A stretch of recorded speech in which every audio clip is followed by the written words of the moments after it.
If you're enjoying the Talkin' Appalachian podcast, subscribe to Talkin' Appalachian on Patreon for bonus content, early access when episodes are published, and exclusive coupons for merchandise, which are available now.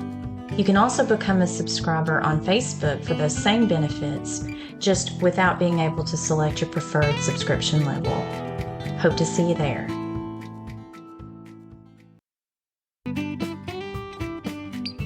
Have you started shopping for the holidays? The 2025 Talkin' Appalachian calendar makes a great gift, especially for language lovers, and you get to support the work of the podcast at the same time.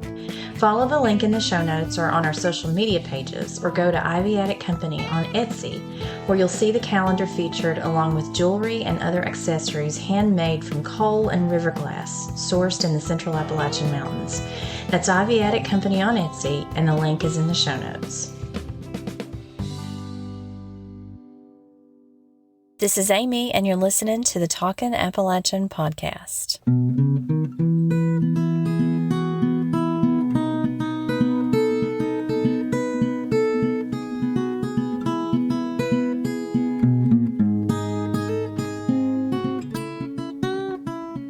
Today, we're talking about a word and a phrase that are common throughout Appalachia: directly and needs washed.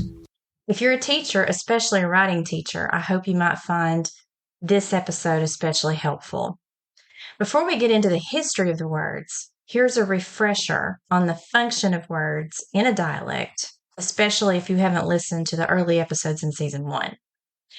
A spoken dialect of a language is made up of three things: its grammar patterns, or the way words and sentences are arranged, its vocabulary, and its phonetics, or the way we pronounce the words. We also call this accent. Even spoken standard English is a dialect with particular rules, and that's what distinguishes a dialect: its rules and patterns of use. That's why you won't hear people who study dialects talk about them as good or bad, or correct or incorrect. In the field of linguistics, there's just no such thing. It's a difference in rules of order and word conjugation. And those rules of order, the varieties of how words are pronounced and used, are created by historical forces like migration and political changes. For more on this, listen to the first episode in Season 1. Needs washed includes the verb need, followed by what's called a passive participle. I don't want to get too technical in these episodes, so I won't drop a lot of grammatical language, but needs could be followed by other participles like repaired or moved or painted. And this is according to the Yale Grammatical Diversity Project at Yale University. In this construct, needs is usually the primary verb, but other verbs can be used like wants, as in the dog needs fed, or the dog wants fed. The way this works, the speaker is leaving out the to be construct that you would hear in standard English, as in the dog needs to be fed. Now, I'm quoting here from the Yale Grammatical Diversity Project. This phrase is heard all the way up the Appalachian chain. The homes of needs-washed construction is in the Midlands, Missouri, Illinois, Lower Michigan, Indiana, and throughout the Appalachian region of Ohio, Western Pennsylvania, West Virginia, Southwest Virginia, Kentucky, and Tennessee. The core region, where it's accepted at the highest rates and the widest variety of sentences, is in Indiana, Ohio, and Western Pennsylvania. There has been a strong association between the Pittsburgh area and the needs-washed construction, according to the research of Barbara Johnstone. There are also pockets of speakers in Arizona and the Northwest, including Washington, Oregon, Idaho, and Montana. In acceptability surveys, and these are surveys where they ask people how acceptable it is to use a particular word or phrase, the needs-washed construction is strongly rejected in the Northeast. It's also consistently rejected in Southern California and the upper Midwest, including Minnesota, Wisconsin, and Michigan. This construction is believed to be tied to the Englishes of Scotland and Northern Ireland, according to the YGDP, which makes sense since there were significant numbers of Scotch-Irish who immigrated to the Appalachian region. Now let's talk about directly. Directly falls into the dialect category of vocabulary, and it's pronounced directly with 2 instead of 3 syllables. This is an adverb suggesting that something will happen soon, but it's also likely to just happen when the person gets around to it, as in, I'll be over to pick you up directly. That could be 3 hours or 5 minutes. It was first recorded in the US in the mid 1800s as directly and with the same meaning. In George Carey Eggleston's 1895 book, The Circuit Rider, he says her son Jake would be in directly, and loud he wouldn't turn nobody out in such a night. There you have an example of accent because directly, th, loud, and sech are spelled the way they would be pronounced. And this was not uncommon in the 1800s literature. Other variations on this word are directly, and rectly.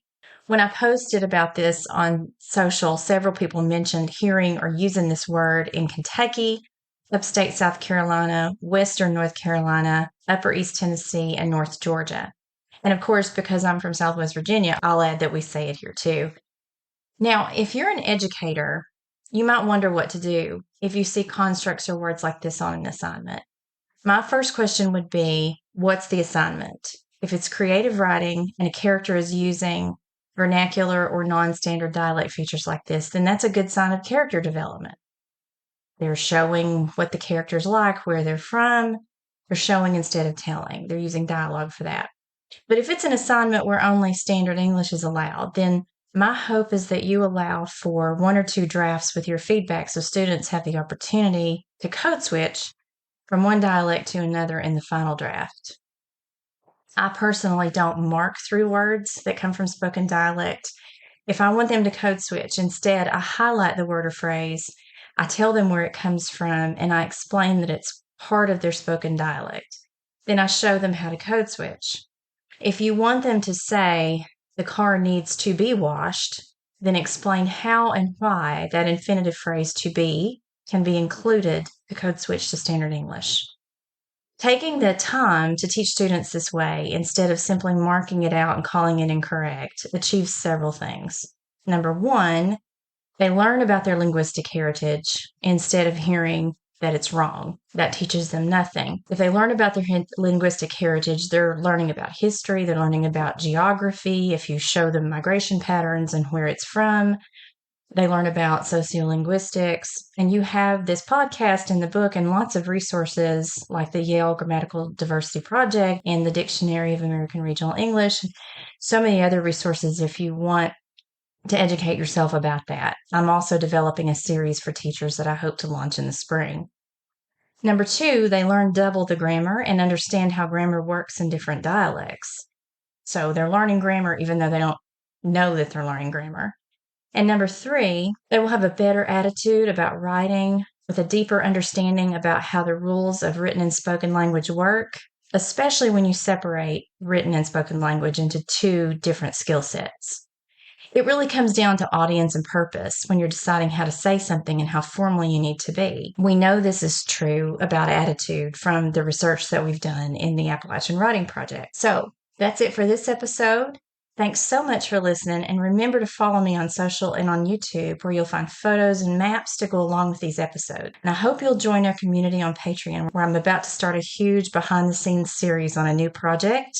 I want to take a second to just give a shout out to our new subscribers on Facebook. Welcome to the Subscriber Hub, Dawn, and thanks for sticking around, Terry. And then on Patreon, I want to welcome Lily, McKee, Martha, Aaron, and Ken, in case I didn't get you in the last episode. Thank you so much for your support, and remember to keep talking Appalachian.